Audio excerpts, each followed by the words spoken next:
अस्सलाम वालेकुम फ्रेंड्स, कैसे हैं आप सब। उम्मीद करता हूँ आप सब खैरियत से होंगे। अल्लाह सुब्हानहू व तआला से दुआ है अल्लाह आपको खैर व आफियत अता फरमाए, आपकी ज़िंदगी में आसानियाँ पैदा फरमाए और आसानियाँ तकसीम करने की तौफीक अता फरमाए, आमीन। आज हम जिस गाड़ी पे बात करेंगे टोयोटा करोला 2010 मॉडल है। इस गाड़ी का एसी कंप्रेसर ख़राब हो चुका है। मैंने चेक किया तो मुझे मालूम पड़ा इसका कंप्रेसर चौक हो चुका है। तो मैं आज आपको दिखाऊंगा अगर गाड़ी का कंप्रेसर ख़राब हो जाए तो उसकी पाइपलाइन को और कंडेंसर को किस तरीके क्लीन किया जाता है। अगर हम उसको क्लीन किए बगैर दूसरा कंप्रेसर लगा के गैस भरेंगे तो जो नया कंप्रेसर लगाया जाएगा वो भी ख़राब हो जाएगा। इसकी पाइपलाइन और कंडेंसर साफ़ करने का एक प्रोसीजर रहता है। आज मैं आपको उसके ऊपर गाइड करूँगा। इंशाल्लाह आने वाले दिनों में मैं कोशिश करूँगा कि एसी के मतलब भी वीडियोस का आगाज़ किया जाए, ताकि जो भाई एसी का काम नहीं जानते उनकी मज़ीद रहनुमाई हो सके। अब हम आगे चलते हैं और मैं आपको दिखाता हूँ इसका कंप्रेसर की क्या कंडीशन हो चुकी है और फिर हम जाके कंडेंसर को भी साफ़ करेंगे। जी फ्रेंड, जैसा कि आप देख सकते हैं इसकी पाइपलाइन मैंने ओपन की है और इसके अंदर आप देखिए किस कदर तादाद में अंदर कार्बन जमा हुआ है ब्लैक कलर का। आप ये देखिए मेरी उंगली अभी बिल्कुल साफ़ है। मैं इसके अंदर ये घुमा के निकालता हूँ और ये देखिए, ये देखें, ये ग्रीस नुमा काले रंग का कार्बन जम चुका है। कंप्रेसर जाम होने के बाद इसकी पाइपलाइन पूरी इसी तरह ख़राब हो जाती है। ये कंप्रेसर के अंदर भी, ये देखिए उंगली मेरी साफ़ है, ये देखें, ये कंप्रेसर के अंदर भी आपको ऑयल के साथ कार्बन सब नज़र आ रहा है। ये पाइपलाइन मैंने ओपन की है। इसका एसी का कंडेंसर वो भी चौक हो चुका है, वो भी हम क्लीन करेंगे। उसके लिए एक केमिकल आता है आलू ब्राइट के नाम से। इसकी अभी पूरी पाइपलाइन को पेट्रोल के साथ हवा मार के हम लोग साफ़ करेंगे ताकि इसके अंदर जितना भी कार्बन जमा है वो ख़त्म हो सके। ये गन है और वो पेट्रोल पड़ा है, इसके साथ हम इसको भी क्लीन करेंगे। ये जब क्लीन हो जाएगी पाइपलाइन, फिर इसका कंप्रेसर चेंज करने के बाद इसके रिंग हम लोग चेंज करेंगे जो कि पाइपों के अंदर आते हैं। ये रिंग सब चेंज करके अच्छे तरीके से पाइप में हवा भर के 250 पूर्ण तक चेक करेंगे। कुछ लीकेज वगैरह नहीं होगी तो वैक्यूम करने के बाद इसमें ऑयल डालेंगे। ऑयल डालने के बाद फिर ये गाड़ी में जब हम गैस फिल करेंगे तो गाड़ी बिल्कुल सेट हो जाएगी। जी फ्रेंड, जैसा कि आप देख सकते हैं ये एसी का कंडेंसर है और आज मैं आपको बताऊंगा इसे अगर आपका गाड़ी का एसी का कंप्रेसर चोक हो जाए तो उसके अंदर कार्बन आने की सूरत में आप इसे किस तरीके क्लीन कर सकते हैं। जैसा कि आप देख सकते हैं ये अभी कार्बन इसके अंदर आ गया। एक फिंगर इसके अंदर आप इंसेक्ट करके देखें और ये देखें इधर ऊपर भी किस तरीके कार्बन आ गया अंदर। अगर हम इस तरीके से दोबारा कंप्रेसर लगा के लगाएंगे तो दूसरा कंप्रेसर भी ख़राब हो जाएगा। उसके बाद ये अंदर एक फ़िल्टर रहता है एक कंडेंसर के अंदर, इसको हम अलंकी से खोल लेंगे। इसकी अलंकी आती है, अलंकी से इसको खोलने के बाद इसके अंदर से फ़िल्टर निकाल के फिर इसे हम साफ़ करेंगे। इसको साफ़ करने के लिए एक केमिकल आता है जिसका नाम है आलू ब्राइट। मैं आपको वो भी दिखाता हूँ और आज आपको दिखाऊंगा किस तरीके हम इस पे काम करेंगे। जैसा कि आप देख सकते हैं इसके अंदर कितना कार्बन आ चुका है कसीर तादाद में और ये बिल्कुल चोक हो चुका है। इस केस में हमें क्या करना है, ये केमिकल है, ये सब दुकानों से मिल जाता है जो एसी की रेफ्रिजरेंट वगैरह सेल करते हैं, उधर से आप ये परचेज़ कर लें। आलू ब्राइट के नाम से है। ये सेम लाई का एसिड होता है मगर ये उस लेवल का एसिड नहीं है कि चीज़ों को ख़राब करे।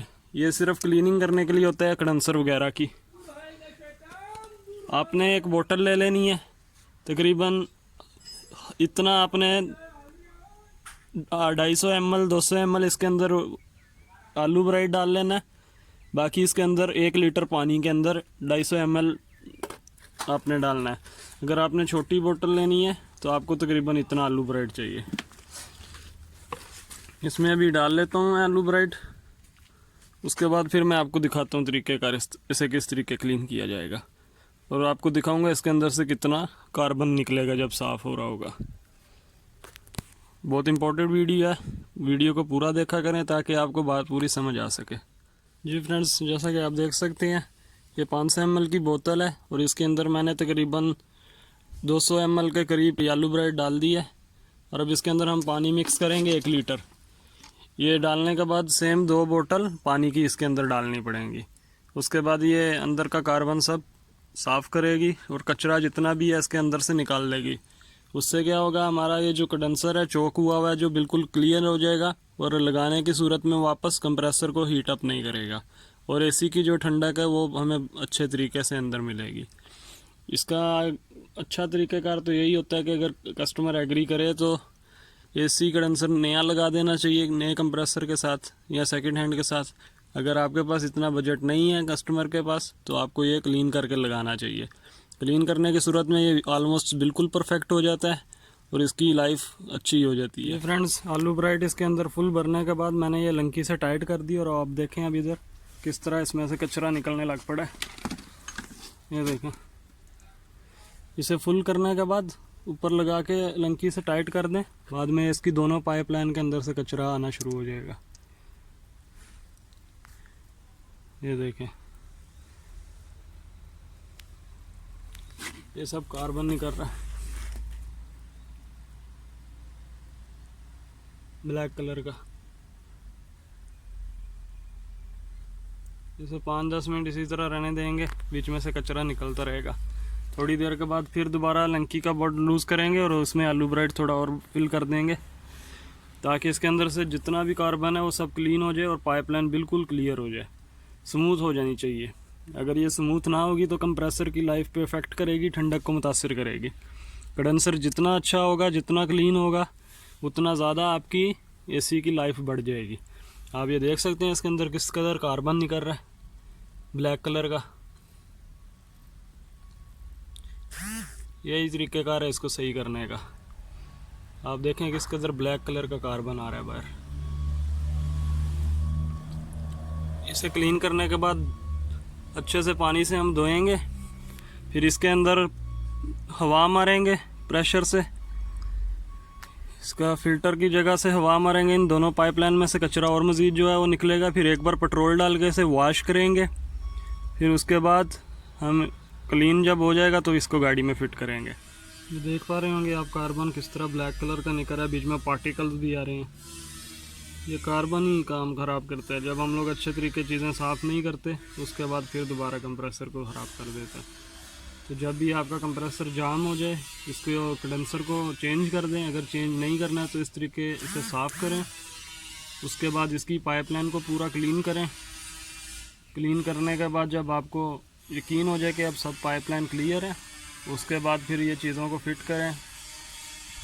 पेट्रोल से धोने के बाद सबको फिट करने के बाद फिर आप अपना रिंग वगैरह जो ख़राब है वो चेंज करें।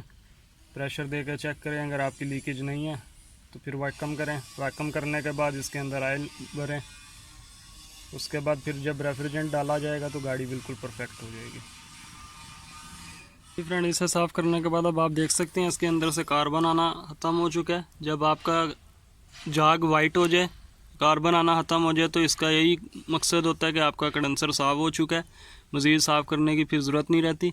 अब इसको थोड़ी देर रखने के बाद जब ये साफ़ हो गया, आप देखें जाग अब वाइट कलर की आने लग पड़ी है। इसके अंदर डस्ट पार्टिकल आना बंद हो गए हैं। दोनों पाइप में से जाग निकल रही है और वाइट हो गई है। पहले आपको मैंने दिखाया था ब्लैक कलर की आ रही थी।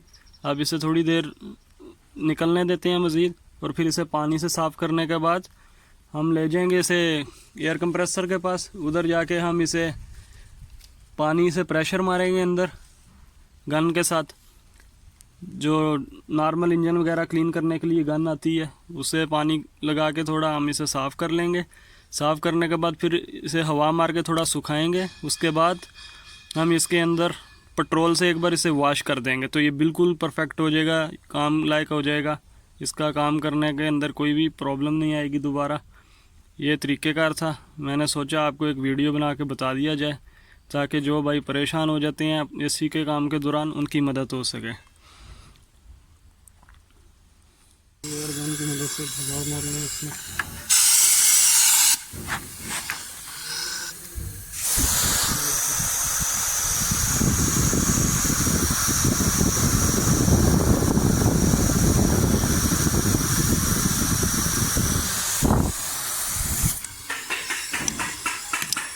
ये फ्रेंड्स, पाइप के अंदर मैंने एयर मार के पेट्रोल पहले डाला था इसके अंदर और बाद में एयर मार के इसको साफ।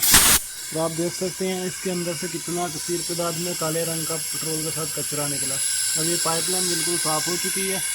अब हम कंडेंसर वगैरह को इसमें फ़िट कर लेंगे। जी, जैसा कि इसका पाइप साफ़ हो चुका है और अब इसका एक कंप्रेसर चेंज करेंगे, दूसरा कंप्रेसर ला के फिट करके इसके अंदर प्रेशर देंगे। प्रेशर 250 पाउंड तक दे के चेक करेंगे कि इधर कोई लीकेज वगैरह नहीं होगी, तो फिर इसे वैक्यूम करेंगे। वैक्यूम करने के बाद इसके अंदर हम ऑयल फिल करेंगे। ऑयल फिल करने के बाद फिर एक बार थोड़ा वैक्यूम करेंगे। ऑयल के दौरान जो एयर इसके अंदर गई है दोबारा वायर आ सके। फिर उसके बाद हम इसके अंदर रेफ्रिजरेंट लगा के गैस फिल करेंगे और इंशाल्लाह ये गाड़ी का मसला जो था वो क्लियर हो जाएगा। जब मैं गैस भरूंगा तो फिर उस टॉपिक पे एक अलग से वीडियो बनाऊंगा। ये वीडियो सिर्फ आप लोगों को बताना था, अगर आपका कंप्रेसर चोक हो जाए तो आपने किस तरीके इसकी पाइपलाइन और इसका कंडेंसर साफ़ करना है। उम्मीद है इस वीडियो से आपको फ़ायदा हासिल होगा। पाँचों का नमाज़ पढ़ें, तौबा इस्तग़फ़ार करें, अपने गरीब दोस्तों रिश्तेदारों का ख्याल रखें, हो सके तो अपना इल्म दूसरों के साथ बांटें। ये सदका जारिया जिसका जब दुनिया आखिरत में अल्लाह सुब्हानहू व तआला देगा। अपना ख्याल रखिएगा, दुआ में याद रखिएगा। अल्लाह हाफ़िज़। पाकिस्तान जिंदाबाद।